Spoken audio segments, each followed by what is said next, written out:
going on, guys? Today I'm going to be doing a cam swap on my LS swapped 1986 Nissan 300ZX. Now, I have everything laid out here that we're going to need for this cam swap. We're doing this swap without pulling the heads, which is a little bit tricky on an LS engine, because unlike a Gen 1 small block Chevy, you can't just pull the valley cover and get to the lifters. You actually would have to pull the heads in order to get access to the lifters. So we have these dowel rods right here, which we're going to use to stick down the lifter tunnels, lifter galleys, if you would. And these are going to press up against in the little groove on the side of an LS lifter. So when we shove this down the galley, this little groove right here, you can see there's a little bit of a lip on each side of this. When we shove it down the galley, it's going to slide next to the lifter in that groove. And it's going to make it so the lifter can't really go too far up or down. We want it as far up as we can. So we're going to spin the cam over and it's going to push the lifter to the top, and there should be enough friction between this dowel rod and the lifter to hold the lifter up. Now the only other tools we're going to need for this is this little hose right here, which we screw into the spark plug hole, hook up to an air line, and it pumps the cylinder full of air, so it's going to hold the valves up. And that allows us to use this, which is an on-engine valve spring compressor for an LS engine. So the air pressure is going to hold the valves up, and then we're going to use this to compress the springs, to swap out the springs, which we have new ones right there in that box. And those are the only tools, the special tools. Obviously you need stuff to take all the normal bolts out, but these are the only specialty tools you're going to need for this swap. Stay. Now, in terms of parts, obviously, you're going to need the camshaft you're swapping in. This is a Comp Cams 5445411, which is, let me read the specs. Advertised duration is 276, 292. Duration at .050 is 227, 243. Valve lift is 613 intake, 623 exhaust. And the lobe separation angle is 113. This cam is good from 1900 RPM to 7000 RPM. I have a set of trick flow dual valve springs. This is a whole kit. It comes with every single thing we're going to need in order to swap these onto the engine. Very nice springs, might I add. They look great. Not that we're going to see them all the time inside the motor. I don't remember all the specs for these springs, but I do remember that they are good to .660 lift. So they're plenty for what we're going to use them for, considering that cam only goes to 623. Now the other part we're going to need is this camshaft retainer plate. Now these are solid metal, but unfortunately you can't just reuse the old ones because they have this gasket in here. And once that gasket gets squished down, you can't just take it off and put it back on because it's not going to hold in the oil pressure that goes through the lifter galleys. So you have to replace this every single time you take it off. Got my light stuck up here so you guys can actually see what's going on. Now, something I've noticed is my belt is walking off the pulley down here. So I guess I need to figure out an adjustment for that. Coolant reservoir is coming loose, so that's great. Now, this is going to be a little bit easier than most cam swaps, because the radiators in these cars are tilted forward. So that gives me plenty of room here to pull the cam straight out and get it out through this hole and not have to fight with a radiator. When the radiator's straight up, obviously you don't have enough room to slide the cam all the way out. So that kind of helps me here. But my pulley, however, I can't pull off because it'll hit the radiator. So I will have to undo at least one motor mount and jack up the motor enough to pass the radiator with the pulley and pull it all the way off. Other than that, pretty much all we need to take off is our water pump. This has an electric water pump, so it's going to be a little bit easier than other ones, but still about the same amount of work as any LS engine.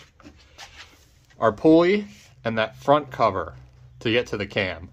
Now we also have to take off both of our valve covers, the coil packs, and we need to take the spark plugs out in order to pump air into the cylinders and change out the valve springs, and also take all the load off of the cam so that we can lift the lifters up to slide the cam out. I'm going to get started on pulling a few of these things off. I'm just going to set my phone over and do a time lapse of it because I doubt you guys want to see all the boring stuff of me pulling it all apart.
So we are at the cam gear right now. I mean, chain's still decent. It was brand new, and this car has like 3,000 miles on it, so that's not bad.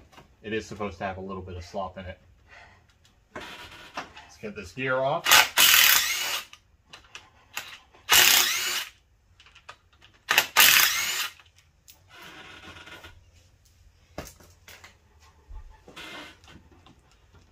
Should just wiggle right off of there.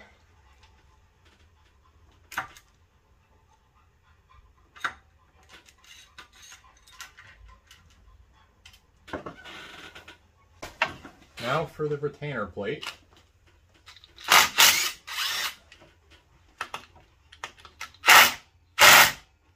Anyway, that bolt's tight. Alright, they're all tight, which is good, I guess.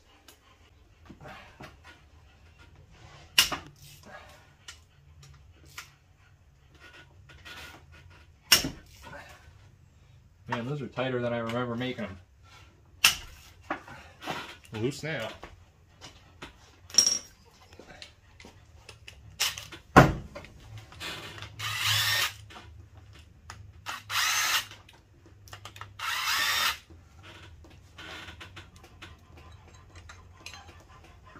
Here's that seal I was telling you about earlier. This one's flattened, almost smooth to the surface. So we need to replace it with a new one so that we can actually have oil pressure.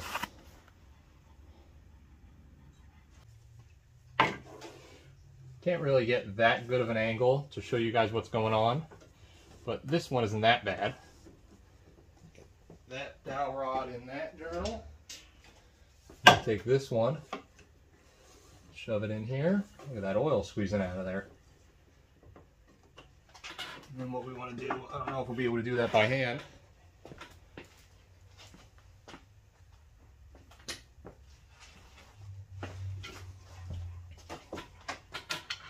I'm going to spin the cam over. Get all the lifters pushed all the way up in their journals as far as we can go with them. You'll be able to feel how much easier the cam gets to spin. And once you're there, you should be able to just pull the cam out. I'm going to have to wiggle it around a little bit. Get a few lifters pushed the rest of the way up as you go.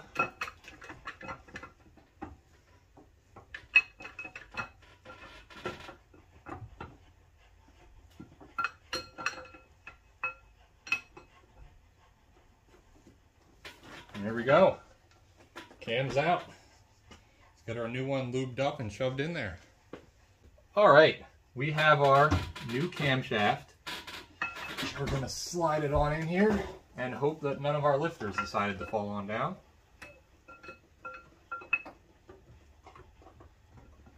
Seems to be going in pretty good.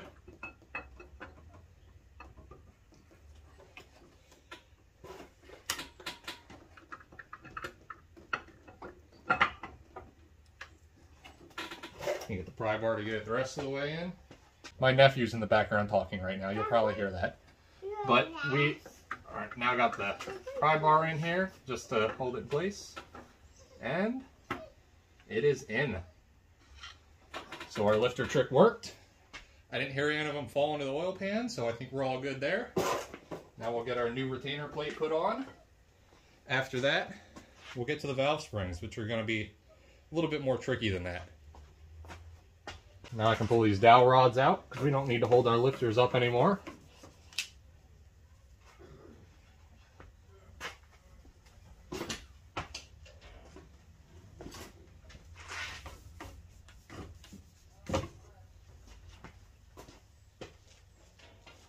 If you're wondering the size of those dowel rods, it's a 5/16 hardwood dowel rod that you can get at Home Depot if you want one, and it works perfect for holding your lifters up. We're going to get our new retainer plate on here. Got some Loctite on the threads of all these. Don't want them backing out and going into our timing gear.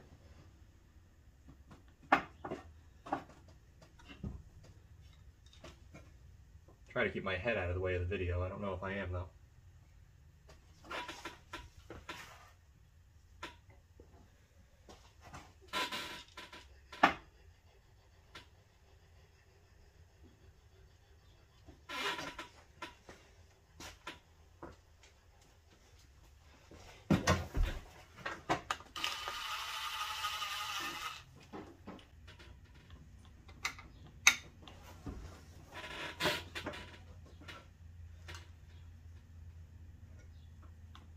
Got some more Loctite on the threads. We got the chain all lined up and on now.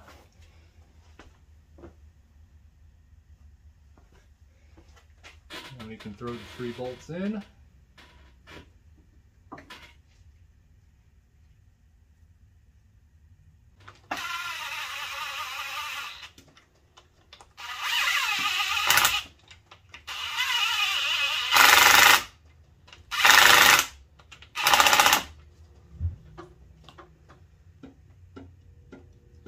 A little bit of end play on the camshaft. That feels good. Now let's get that torqued quickly. Okay.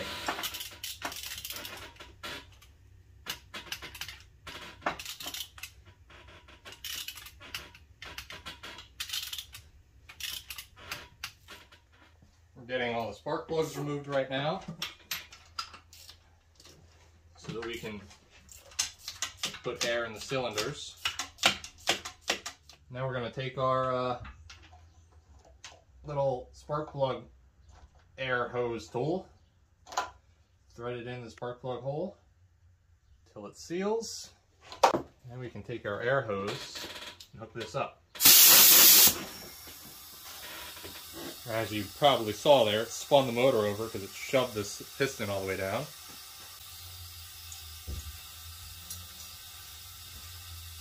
And we're going to get our spring compressor set up.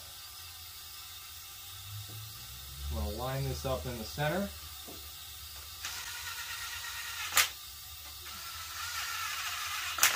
Snug both those bolts down.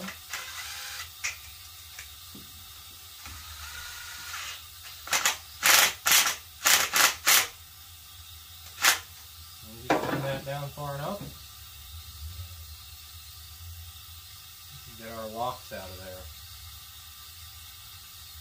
I need to go down a little bit farther.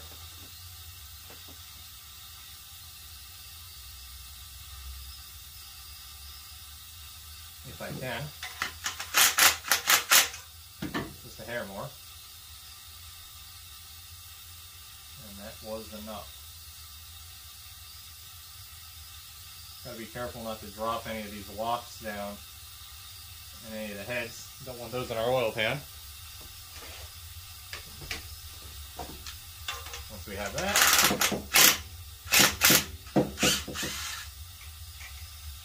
Back this off enough to get our springs off of there.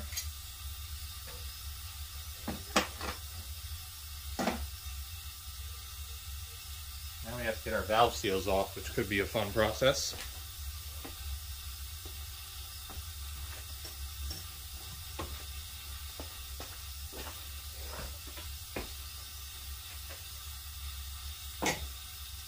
That wasn't that bad.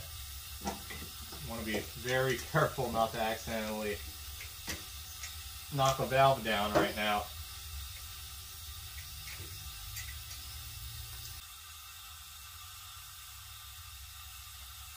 So we do not need these shims. These are just for adjustment per se. These are what we actually need under there. They are locators for the inner spring, and those keep us from tearing up the base.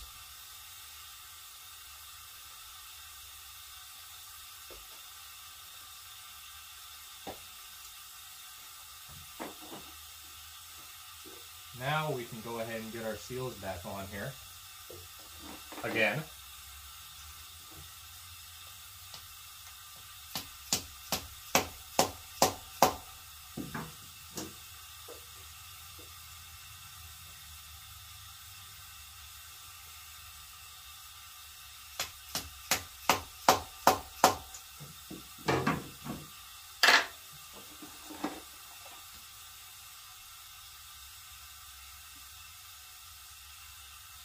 And our springs can go on now.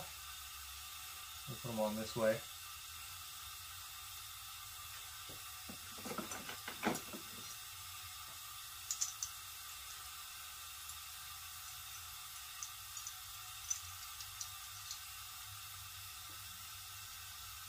Go ahead and throw this contraption back on.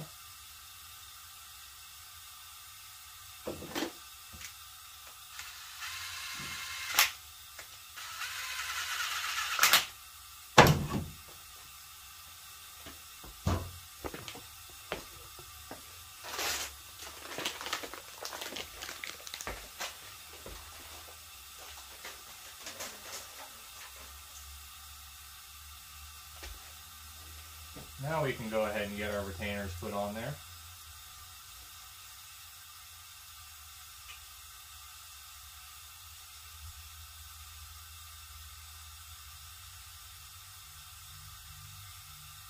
Which don't perfectly fit inside this compressor, which should be fun. Now I got to try to guide these down.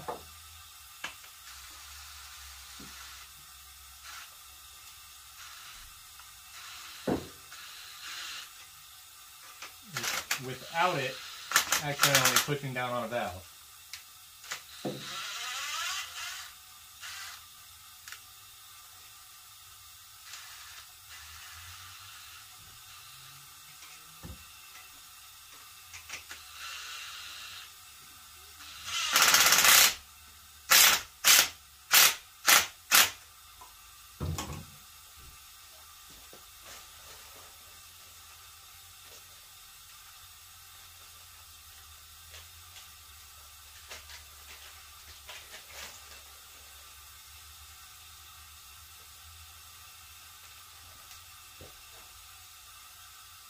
Get our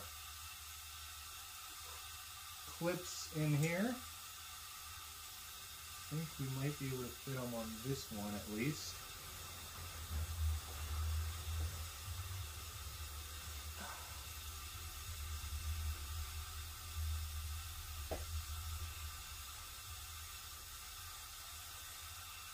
A little bit tight.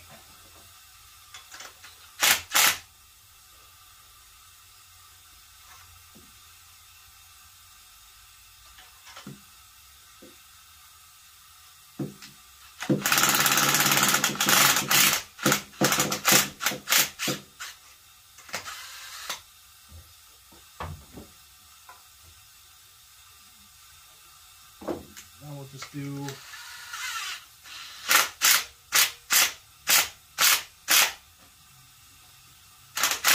Just the one.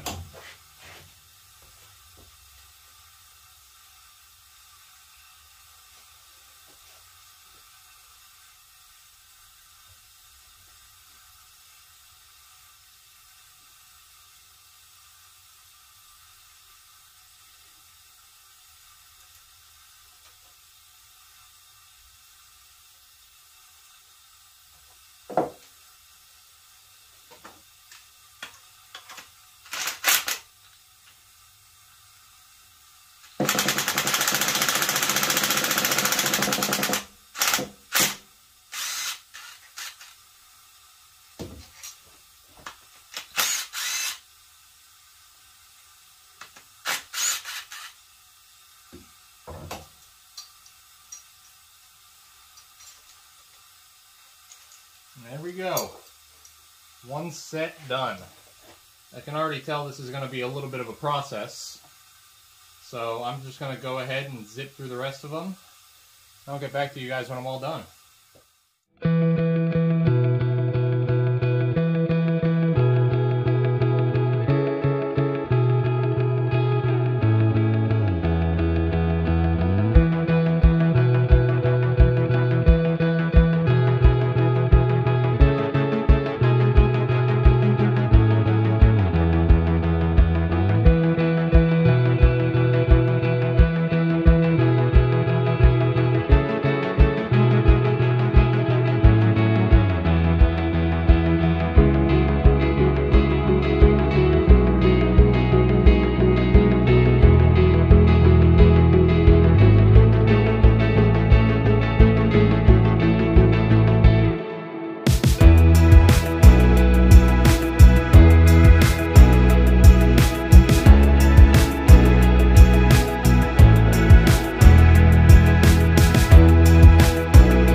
Okay, all the valve springs are in and our cam's in, so now all that's left is to put everything back together and start the car up. Everything should be back together right about now. It's all back together. Let's start it up, see what that exhaust sounds like.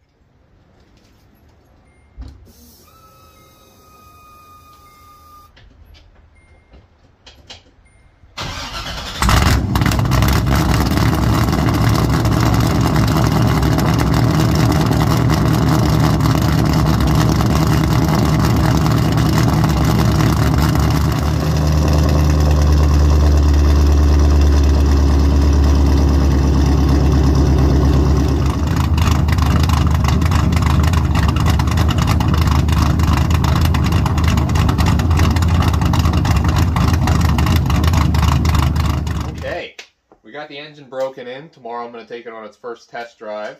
May include a video from that. Depends if I record it or not. But we're sitting here smoking off all the coolant that I just dumped out of the cap because I forgot to put it back on. Engine sounds fantastic. I love the way it turned out. That's the kind of idle I wanted out of this thing, and now I can take it to 7,000 RPM. So I'm glad with the way it went. So if you want to see more stuff like this, go ahead and subscribe, and maybe comment down below, because most of the time I just do engine teardowns. I do go out and do a few other things every now and then, but I can do a lot of stuff like this, especially to this car, because this is my main race car, per se. So, subscribe if you haven't already, and have a good day.